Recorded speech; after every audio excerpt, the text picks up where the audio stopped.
Yeah, when we was out having a meeting, Puff, he gathered all of us around the pool and he told Hit Boy, "You got the most pressure, nigga." And he was like, "Why?" And he was like, "Cause your name's Hit Boy, nigga. I want the hits." You know what I'm saying? This was for the Money Making Mitch album. Yeah. Puff wanted to get back into his rap bag and like establish himself as a lyricist by having his songs written by other lyricists. So crazy, bro. And then Cassie was by the pool, you know, the whole time I was there for like 2 days. But it ain't that I can't stop, it's that I won't stop. I made a few plays off a flip, now I'm on top. I'm Southside Chief, homie. Yeah. What you know about it? Lake Street legend CEO, not the co-founder. What you wanna know about me?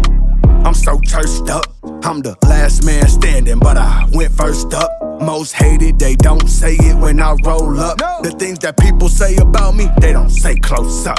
Check it, I ain't been to the booth in a minute. Niggas hate the fact that I'm winning. Yep. I'm on Lake Street, yo. When you poppin' in Minnesota, you gotta go check it out. Facts, okay?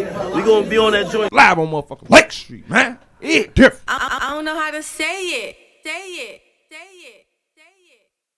Back at it live on Lake Street. It's the Mr. Peter Parker Show. Heavy hitter DJs worldwide. Shout out to my guy Southside Chief in the studio right now. It's not arguably, it's a fact. Muja Messiah is the best rapper in Minnesota. Welcome. Thank you, brother. Thank you. I was gonna do a long-winded, crazy intro, but it's like nah, like bar for bar. We've known each other a while for now. I'm not gonna patronize you with all this nonsense. Now, listen, man. We go back probably about close to 20 years, 15 plus out here in the Twin Cities. I've seen what you do. I've always been a fan. We've worked together. We've done mixtapes and freestyles and interviews. Over the holidays, you dropped that little Grinch project. I thought was really dope. You've been really consistent as an artist. Really never taken your foot off the gas over the last 15 years. You never been whack on stage. You never put out a whack verse. But I see you now coming into this comedy space. I see you trying some new things, some fresh energy. How do you feel right now with what you're doing? I'm living an oxymoron. I'm running on fumes, but I'm very excited. You know what I'm saying? I just want to continue to be creative, man. It's a coping mechanism. I get it. Just figure out new ways to be me, you know. So it's not a feeling of wanting to be embraced, but it's a feeling of finding people with the same mind state as you have. Yeah. And that's the journey too. It's not about do you like me, it's about do I like you. You know what I'm saying? Do you feel like that was with the music as well? Like everything that you do is really kind of looking for like-minded people? I don't even think when you're you don't even gotta look. You just gravitate towards one another. Yeah, and I'm in a beautiful place right now, surrounded by beautiful people and people that have input and care and ideas. And, yo, you should do this. Yo, what if you do this? What if you do? A lot of times the homies is just, oh, that's what's up. Oh, that's cool. Right. Oh, you gonna do that? Oh, you still doing that rap thing? Yeah. Like, or they don't, because it ain't even hate. It's just the fact, Mac, nigga, I know you. Right. I know you from then. I know you now. I know who you really are. Yeah, I have a group of friends that I grew up with, I play ball with and stuff, and we text each other in this group text.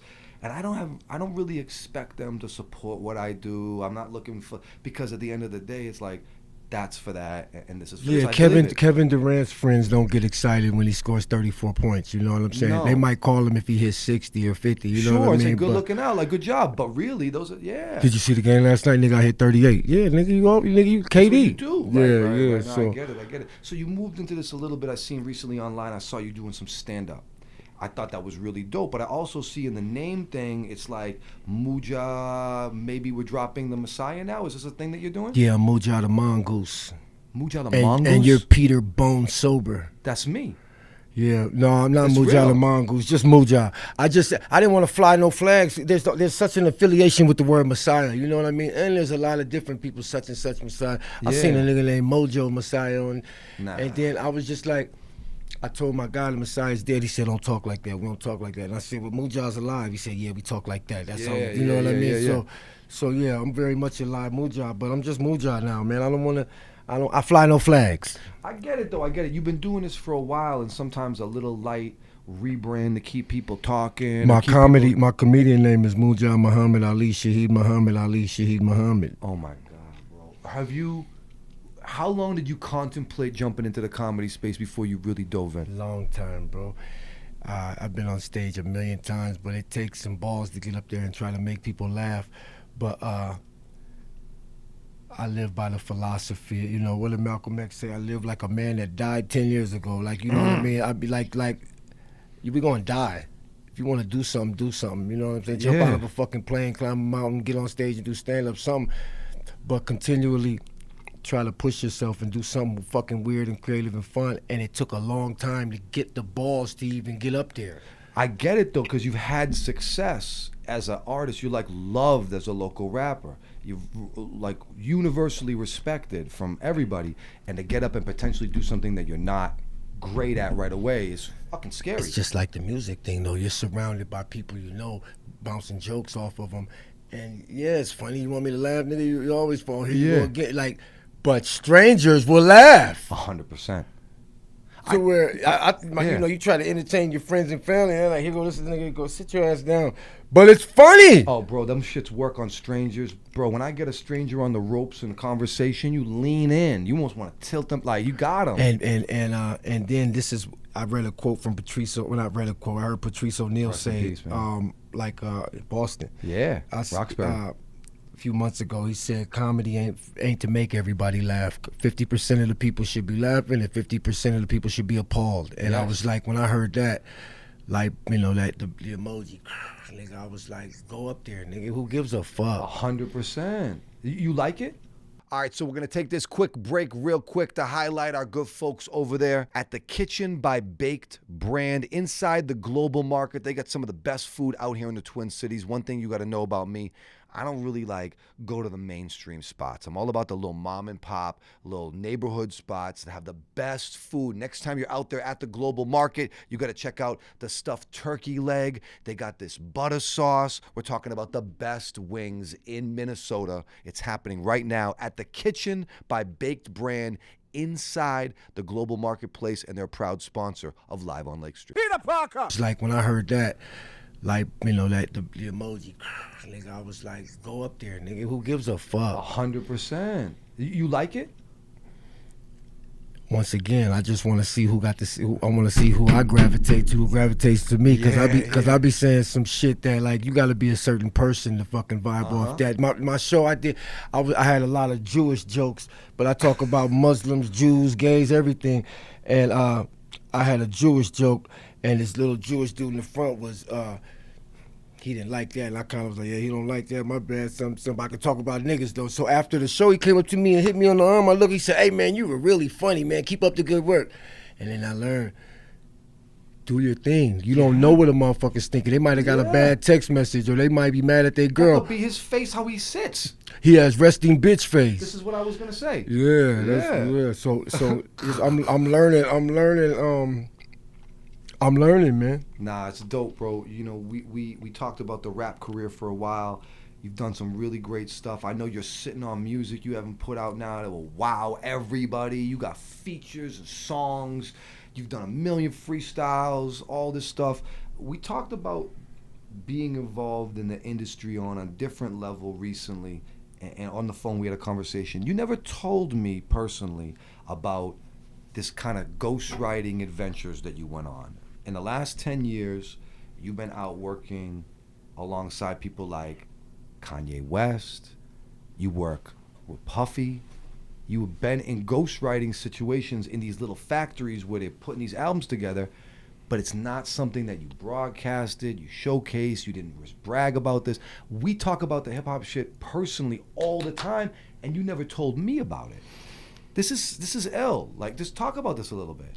Well, my guy Doc McKinney hooked me up with my guy Che Pope, who used to run Warner Brothers, and then he ended up being the head of Good Music. Oh, wow. And so I went out to his house and did an album with him, with Real Spit Rick. Shout out Real Spit Rick, and we just sat by the pool and crafted an album. It was cool, but it was cool enough for him to want me to come back by myself and write for Kanye. He saw what you were doing and how you did it, right? Yeah, and Kanye got the, like the factory. It's he mumbles, and then he has some writers come in and write over what he's mumbling, and then he lays the foundation. And So let me musicians. clarify this. I heard this from Ty Dolla $ign demo one time. My boy was in this group called the Americanos, and he played me a reference track of like the harmonies and the tone of the verse, but it's like a mumble. It's not the words. He's trying to establish the vibe because he knows when it's going to crescendo and go on the hook and all that. So the melodies is going according to that. But that's some bullshit because if I do a painting, if I'm painting this camera and then I have Corp come in here and finish the lens and draw the stand, that's not my fucking painting. It's corpse painting, really. It's now we gotta have a group name. You know what I mean? So I get it when it comes to R&B and singing because the showcase is really the voice. Yes, you know how well you can sing it. Yes. But now all the writers is writing all the raps and the R&B, and it's the same people producing them, and it's a factory, and that shit is a bullshit way to make music. Where was the Kanye session held? It was in L.A. And I was in the studio, and Teyana Taylor came there. She got out the gym. She looked like Chief in the picture right there when she got out the gym. Yeah, hot, with the sweat beads, right? She was real. She had a vibrant smell to her. She's been working out. Not just that though. It was like a hot little thing. Yeah, hygiene, my nigga. I get it. She came in looking like Russell Westbrook. No, fam, I seen her with the hoodie on. So you were in there with them, writing, working with the Kanye thing, and this evolved into a situation where you were hanging around Puffy and them. Yeah, I said something about. I feel big when I'm with Kim, and it was some little line because he was with Kim at the time, and so they wanted me to fly out to Puff's crib, and I went out there first time in Miami, and I ate the big giant seafood platter on South Beach that night celebrating. I got food poisoning. Wow, you told me this, dog. This is crazy. So you go there, you get this like seafood, like you're in Miami. First time, and I'm in the bathroom. I'm in the shower, shitting and throwing up at the same time, and I gotta go to Puff's crib in like an hour. How fast did you get sick after you ate? Took like 2 hours. Like I sat down. I I woke up out of my sleep and you felt started early. I've yeah. had this like food poisoning thing. It is a complete body experience. You can't really function. So they came and picked me up, and we went, and it was like King Los and Hit Boy and Hitmaker, Young Bird. This is before Hit Boy really broke too, like younger Hit Boy. Yeah, when we was out having a meeting, Puff he gathered all of us around the pool, and he told Hit Boy, "You got the most pressure, nigga." And he was like, "Why?" And he was like, "Cause your name's Hit Boy, nigga. I want the hits." You know what I'm saying? This was for the Money Making Mitch album. Yeah. Puff wanted to get back into his rap bag and like establish himself as a lyricist by having his songs written by other lyricists. So crazy, bro. And then Cassie was by the pool, the whole time. I was there for like 2 days, but as fate would have it, I was just I couldn't even think of shit. So physically, you were going through it. I know Styles P definitely wrote on that album. And I was with I recorded in the upstairs with Styles, and it was an amazing experience. I just couldn't enjoy it. I wasn't myself. I was a shell of myself. Yeah. And that shit pissed me the fuck off. But wasn't the time or the place, and you know what I mean. That album, it ain't like I missed. It had it been like a classic or something. No, it was under the radar album. But lyrically for Puffy, it's probably his best rapping album. I can tell you, he was really working at it. He had Styles P, Rick Ross, and King Los writing this shit. Yo, Ross was in there too. Ross came out. I had left right before he came, but Timberland was in the garage. It was. There's a lot of conversation that Ross wrote a lot of records before he got on. That he was really putting it down.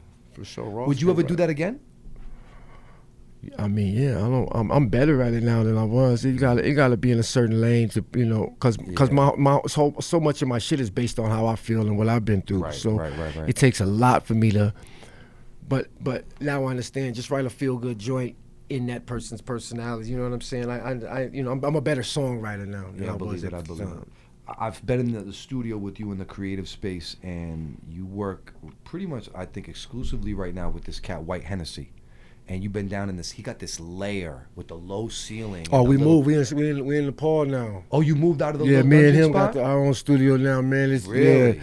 Yep. Good Company Studios and Brooklyn Dark Productions. If y'all, holler at us, man. Talk about him, man. He's a pretty special cat. He really works, man. We'll talk about him. All right, so one time for the homie Jeremy Eggert. We're taking a quick break to talk about his website, Artwork by Jeremy. I know you've been really selling yourself short on the graphic design tip. We need to step up the website. We need to step up the flyers. My man has international clients. He can do all of this for you. He can make your content look fantastic, thumbnails, anything for the gram. He got you covered, okay? Stop selling yourself short. Step your life up and tap in real quick with artworkbyjeremy.com.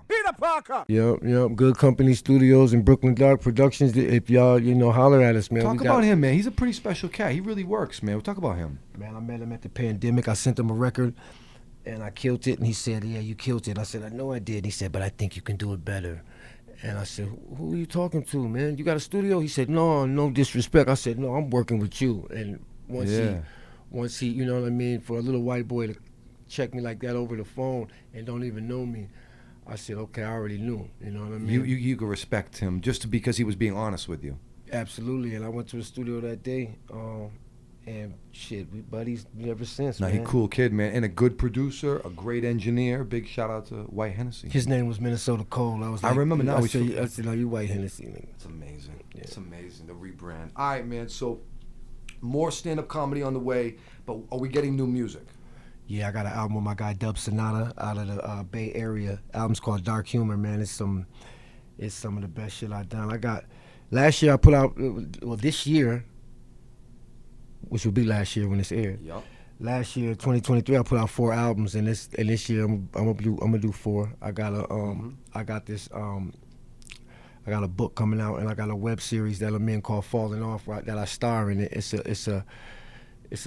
surprise, but it'll be out about February or March. Shit like, Yeah, I got episodes and everything. Yeah, tap me in, Sonny. The cameos. Huh? What we doing? No, it's already filmed. We already filmed. Season 2. My guy Alan Porter wrote a series, and he wanted Slug to do it, and Slug passed it to me. It was like, I'm on tour, but holler at Muja. So he really put this together for you. I told him, I said, I don't really know how to act. He said, it doesn't matter. You're surrounded by a bunch of people that do. Yeah. And he said, just do you. And I said, oh, Wow. okay. And it's a show about a rapper that's was in his prime and he's falling off, and the young people is coming up, and he's having girl issues, and he's hooked on this and he's hooked on that. It's basically a biopic. I was gonna say, this for you, son. Yo, and we know the real thing. The more I go on, I'm like, nigga, is that me? No, but it's funny. I play a dude named Mimic. And it's just about him trying to hustle and get on with the music and hustle in real life too. And his girl is fed up, and I see this working for you. I see the comedy working for you. I see the acting working for you. I love what you're doing right now. I think it's great. I know I love the music, but I think this is gonna be something great. We're looking for opportunities to be able to exhibit Word. the personality and do all of that, because I'm like Malcolm said, you know what I'm saying? It's a fearless time, and what do we got to lose? You know what I mean? Let's do everything. Nah, I believe you, man. Yo, check him out online. Muja Messiah is doing a lot. New music coming out very, very soon. Arguably the best rapper in Minnesota. Let me ask you, you've been out here for your No, whole in Minnesota for sure, but arguably in the world. But that's what we're talking about. Okay. What's the best and the worst part about being an artist from Minnesota? The location and the weather. The best part is the location. The worst part is the weather. Thank God for global warming. It's nice winter we're having. Man, It's like Maryland winter. It's this nice. is the best, bro. Okay. Let's make it happen. Where can they follow you on social media? They call me _Muja. At they call me _Muja. That's on all platforms. And I got a lot of music that I put out that you can go listen to. And my YouTube is off the chain. And I just hit 1,000 subscribers. Okay. So I'm fucking raking in the dough, bro. Is the record that you have with Raekwon the Chef gonna be coming out this year? That'll be on the I don't want to say the anniversary of the George Floyd death, but that'll be in May, and I got a book accompanied with that. Produced by Mike the Martyr. I heard. Produced by Mike the Martyr. The Bullets Don't Have Eyes. Yeah, the Raekwon joint. Crazy. Yeah. I played that on Shade 45 for you. I think the only time it's been played. Yeah. The record is big. Bullets Don't Have Eyes. It's crazy. Okay, so we can get that this year? Absolutely. I'm gonna be putting it out if he doesn't put it out. So. Thank you, Muja Messiah. Follow him on social media. My name is Mr. Peter Parker. This is live on Lake Street. Shout to Corp. Shout to the big church himself, Southside Chief. We out. It ain't that I can't stop, it's that I won't stop. I made a few plays off a flip, now I'm on top. I'm Southside Chief, homie. Yeah. What you know about it? Lake Street legend CEO, not the co-founder. What you wanna know about me? I'm so cursed up. I'm the last man standing, but I went first up. Most hated, they don't say it when I roll up. The things that people say about me, they don't say close up. Check it. I ain't been to the booth in a minute. Niggas hate the fact that I'm winning. I'm on Lake Street, yo. When you poppin' in Minnesota, you gotta go check it out. Facts, okay? We gonna be on that joint Live on motherfucking Lake Street, man. It's different. I don't know how to say it. Say it.